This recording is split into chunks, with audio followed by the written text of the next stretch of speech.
So this is unusual, is it not, Ken? This is a place known as the Rocket Docket. They get things moving. January 5th, did it seem like there was any alternative given everything that Lisa just laid out? Yes, and I don't think that January 5th is going to hold as a trial date, Chris, because the prospects for discovery in this case are enormous. Just take, for example, the idea that James Comey and his lawyers want to bring a motion for selective prosecution to get this case thrown out on those grounds. They are going to want to get every scrap of paper, every communication between the White House and the Justice Department, between Justice Department attorneys, between FBI agents, everything to do with how this case was brought, who didn't want to bring it, why the U.S. attorney was fired when he said it wasn't a valid case. They're going to want all of that stuff. They're even going to want a recording of the grand jury proceedings where Lindsay Halligan brought this case and got 14 grand jurors to agree to indict it. And so that's going to take some time. That's not something that can be done even within a few months. That alone, and then, as Lisa said, you have the new prosecutors coming in who don't know anything about the case, that are just getting their arms around it, so they need time to get up to speed. And so this is going to take quite a bit of time, I think, before this thing gets to trial. So, Rob, you know James Comey, and I thought the stuff that Lisa talked about, those textural elements of today were fascinating, from, a reminder that the daughter got fired, but now she is comforting the mom, and the fact that James Comey is lingering, somebody who is very familiar with being in a courtroom. What do you think the days and weeks and months ahead look like for him?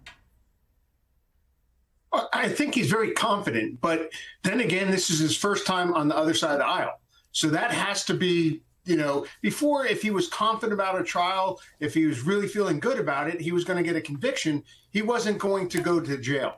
So I think that probably came into it this morning, but I think he's very confident. His family, made up of lawyers, his daughter, and they are probably confident because they understand the law, and his lawyer does. I think it's probably hardest on his wife. Seeing her husband up there, and they're very close, a very tight family. I think it's probably toughest on her because she, again, is seeing this happen to someone she loves. But I think he's confident. I think he absolutely knows if this goes to trial and he gets a jury, he's going to win the case. I think he's going to hope it's going to be thrown out beforehand. But I also think he probably wants his day in court. I think he wants to have a jury tell America that he's not guilty. Though it is one of those things that puts more pressure on the family having to go through that trial and it not being thrown out. But I think it definitely, him on the other side of the aisle, probably hit home this morning as she talked about that like little lapse up there, realizing that he is fighting for his life and he's not just prosecuted. So, Lisa, if what James Comey wants, understandably, is his day in court, if what he wants is vindication, what does the Trump White House want? Is it only a success if they get a conviction? I think that's true, Chris. It's only a success if they get a conviction. But I want to pause here and say there has been public reporting from other outlets, and I believe our own, that there are multiple investigations that might be going on with respect to former federal law enforcement and whether or not they broke the law, right? And so this may turn out not to be the only case that's being prosecuted against Jim Comey. This could be not the only district that's prosecuting a case against Jim Comey. This case was brought when it was because the Eastern District of Virginia was ramming up against the statute of limitations for a false statements to Congress charge, because that charge is based on testimony that Jim Comey gave on September 30th of 2020 while he was sitting at his home and testifying over Zoom. That's the reason that the Eastern District of Virginia has venue in this case. So I think for the Trump White House, a conviction is what they want, but it's not necessarily this conviction. And I want to say to you and our viewers, there are reasons to believe that James Comey may never get his day in court, and that would be a victory for him. Pat Fitzgerald outlining today that there are two motions he intends to bring on October 20th. One is for vindictive and selective prosecution, basically saying this prosecution is in retaliation for Jim Comey exercising his free speech rights and talking against Donald Trump. But the second motion is based on Lindsay Halligan's being unlawfully appointed as the interim U.S. attorney. And presumably what Fitzgerald is going to argue is because Lindsay Halligan was the only person who signed the indictment in this case, if she was unlawfully appointed, the whole thing must fall. And so much as Jim Comey told the world on Instagram he wants to go to trial, you better believe that Pat Fitzgerald is going to want to try those two options first to ensure we're never back in this courtroom for a trial. So, Sarah, let me get your take on this and the White House and what might be going on in there. It is no secret that Trump has escalated from his first term. It is no secret, because he has said it, that he is seeking retribution. Do you see this potentially going on in multiple venues, that even if there isn't a success in the form of a conviction, there are other things that this president can do? Yeah, this is exactly what I warned about in the lead up to the 2024 election, that I knew that a second Trump term was not going to be about bettering the lives of everyday Americans. It was going to be about him wanting retribution against his perceived enemies. And James Comey is one of those folks who is at the top of Trump's list. And we're seeing this play out now with them indicting him. But also, as you mentioned, I think that there are other avenues in which they could seek and get revenge against people, whether that's making them rack up lawyer fees in frivolous lawsuits or having the IRS target them. There's a number of different ways in which they can go after people and make life hard for them. And something that really stuck out to me was MSNBC's own reporting today about how an FBI agent was fired because he refused to do a perp walk with James Comey.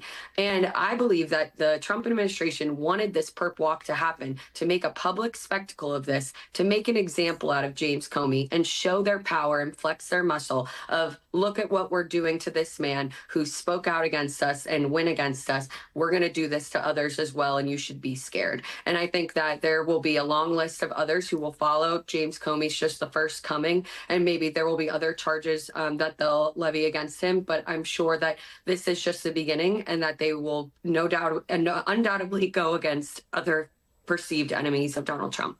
The chilling effect. So, Ken, in Senate testimony yesterday, the Attorney General, Pam Bondi, was pressed on whether the White House had played a role in this Comey case. I want to play for folks what she said. Did you discuss James Comey with the President of the United States? He was sitting just to your left.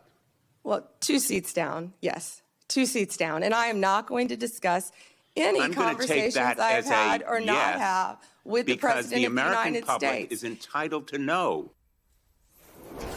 If there was, Ken, any coordination with the White House, could that impact any move for dismissal? Oh, 100%. That will be the key issue in the motion to dismiss this case on the grounds of selective prosecution. The question is, how much can the Comey team get in discovery?